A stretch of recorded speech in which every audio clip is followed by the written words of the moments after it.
Hello বন্ধুরা, আমি Sudip reaction চ্যানেলে সবাইকে স্বাগত। আজকে কথা বলবো দেশু সেভেন নিয়ে।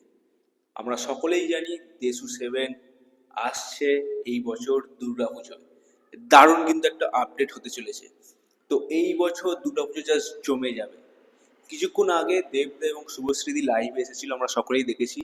দারুণ একটা অ্যানাউন্সমেন্ট করে গেছে কিন্তু, যেটা গোটা বাংলায় কেন গোটা ভারতবর্ষে কখনো হয়নি। এরকম একটা অ্যানাউন্সমেন্ট করে গেছে।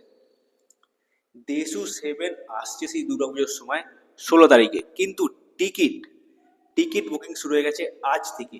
আজ ঠিক দুপুর 3টে থেকে শুরু হয়ে গেছে টিকিট বুকিং। এটা কি এটা সত্যি দারুণ একটা বিষয়। এর আগে কখনো এরকম হয়নি, সিরিয়াসলি বলছি।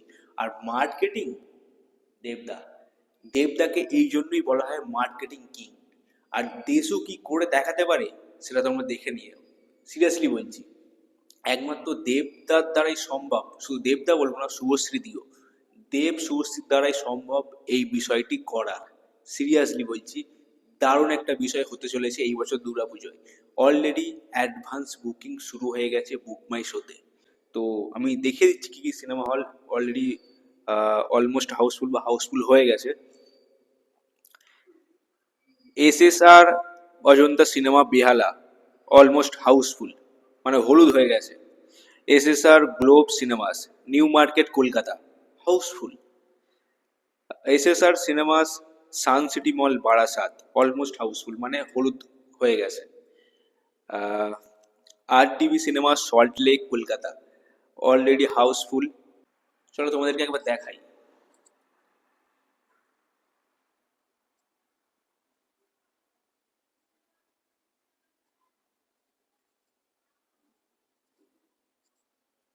মানে বুঝতে পারছো কি ক্রেজ দেবদাস শুভশ্রীদির।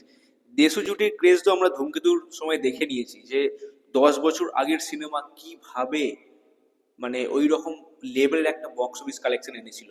আর ওই মানুষের উন্মাদনা, ফ্যানেদের উন্মাদনা জাস্ট কোনো কথা হবে না। আবার হতে চলেছে দেশু সেভেন। দেশু সিক্সে আমরা দেখেছিলাম, এবার দেশু সেভেনে দেখতে পাবো দুর্গাপুজোর সময়। 16 তারিখ কিন্তু সিনেমাটা রিলিজ হবে। এখনো পর্যন্ত সিনেমার শুটিং শুরু হয়নি, সিনেমার টাইটেল ঠিক করা হয়নি, সিনেমার স্ক্রিপ্ট রেডি হয়নি। এক্ষুনি এই উন্মাদনা, ইতিমধ্যে হলগুলি হাউসফুল হতে যাচ্ছে। যে কটি হল অলরেডি দেওয়া হয়েছে এখনো পর্যন্ত বুকমাই শোতে, আর সব কটা দেখেছো 7:30টার শো, কিন্তু অত সকালবেলার শো কিন্তু হাউসফুল। ভাবা যায়, এটা কিন্তু দেবদার দ্বারাই সম্ভব, সিরিয়াসলি বলছি। দারুণ একটা বিষয় হতে চলেছে, দেশু সেভেন আসতে চলেছে। যেটা দেবদা বলেছে সেটা হচ্ছে যে ফার্স্ট ডে ফার্স্ট শো, এই যে শোগুলো তোমরা দেখলে ইভেন্টে পরিণত হবে ফার্স্ট ডে ফার্স্ট শো, এরকম বলেছে কিন্তু। আর একটা কথা বলে দিই, দেবদাস শুভশ্রীদি তো থাকছেই, আরও একটা কাস্ট আশা করছি থাকবে, সেটা হচ্ছে অনির্বাণ দা। আশা করছি থাকবে, কারণ দেবদা অলরেডি বলেছে যে কালকে পর্যন্ত লাইভে যেটা বলছিল, কালকে পর্যন্ত ভাবিনি অনির্বাণকে নিয়ে, তবে আজকে ভাবছি, আজকে থেকে সত্যি ভাবছি। কারণ অনির্বাণ দা হয়তো থাকতে পারে দেশু সেভেনে, এরকম কিন্তু আপডেট উঠে এসেছে। দেখা যাক। দেবদা কিন্তু অনির্বাণ দার হয়ে অনেক কথা বলেছে, অনির্বাণ দার হয়ে ক্ষমা চেয়েছে।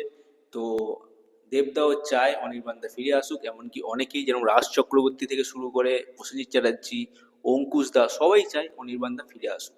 তো সেই হিসাবে কিন্তু দেবদা চাইছে অনির্বাণ দা ফিরে আসুক। আর আশা করছি দেশু সেভেনে অনির্বাণ দা থাকতে চলেছে, আশা করছি থাকবে।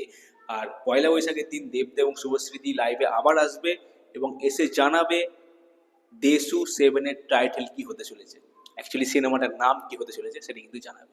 তো দারুণ একটা বিষয়। তো এই ছিল আজকের আপডেট। এই ধরনের ভিডিও দেখতে হলে চ্যানেলটি সাবস্ক্রাইব করে আমার পাশে থাকুন। পরবর্তী ভিডিও নিয়ে আমি আসবো খুব শীঘ্রই। ভালো থাকবেন ও সুস্থ থাকবেন।